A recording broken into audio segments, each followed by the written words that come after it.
We are looking here at a design for a very narrow site. It's a design where the units are decimal feet. So if we pick our distance tool and measure from one side to the other, we've got about a 20 feet site. So it's a very narrow site. The designer has asked us to troubleshoot this design. They're having some difficulty with various aspects of the design. Let's have a look at their first problem. We go to dimensions. They see a red box or rectangle down in the bottom of the screen here, and it's not possible to select that. The reason for that, if we go to layers and we look carefully down here, can you see there's a layer called label? It is turned off, but that and non-printing, but that shouldn't stop us seeing it. But there's one called planting and one called dim that's locked. The little keyhole figure indicates that it's locked. So let's unlock the layer called dim and see if that makes any difference. Can we now select it? And we can't. So I'm wondering if that floating viewport has been put on a planting layer. Let's pick it now, and lo and behold, we get that that's a viewport.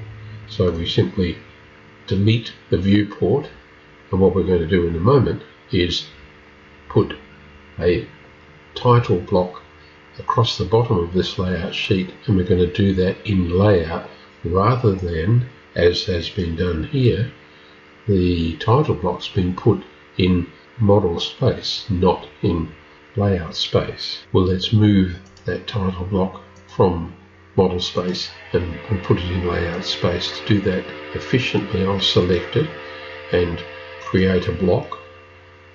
I'll give it a name, we'll just call it new title, and a pick point.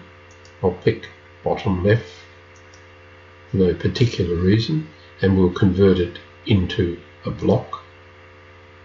Now it's a block. I'll select it and copy it to the clipboard.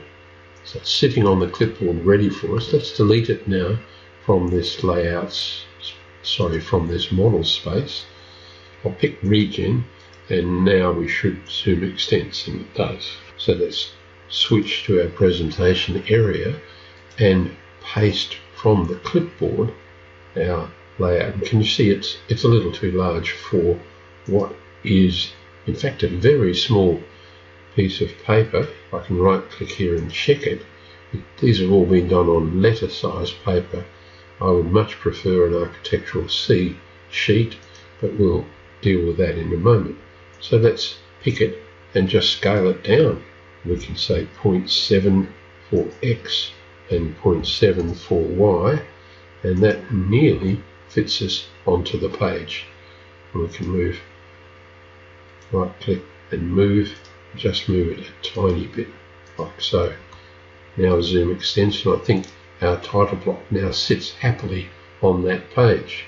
Well, I've repeated that process on all layout sheets, and as you can see, the title block now sits on all of them. The next issue bothering our designer is the north indicator and the scale bar seems inappropriately placed.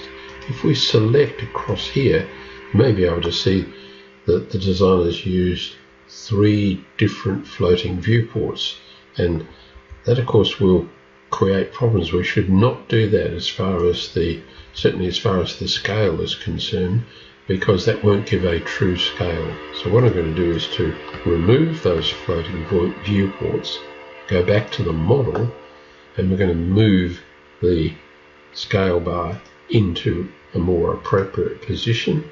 Let's just pop it down here and see how we go, and we'll take the north indicator, pop it there.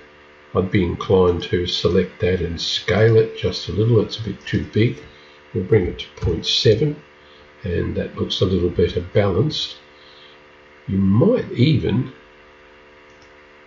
explode that scale bar and just eliminate the 20 foot. We'll just leave it at that. Let's go back to our presentation.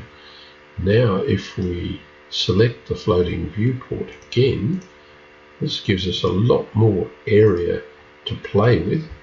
I'll move the proposal piece of text and let's select the floating viewport again and move it up like so. And now we're missing our north point, so let's come back into the model and move our north point a lot closer and back into the presentation. And we're just about there. That needs to be around there. And there's our presentation. I'll even scale that down. You can see there's a little bit of fiddling goes on, and we'll scale that again by say 0.6 just as an arbitrary one, and come back in here to presentation.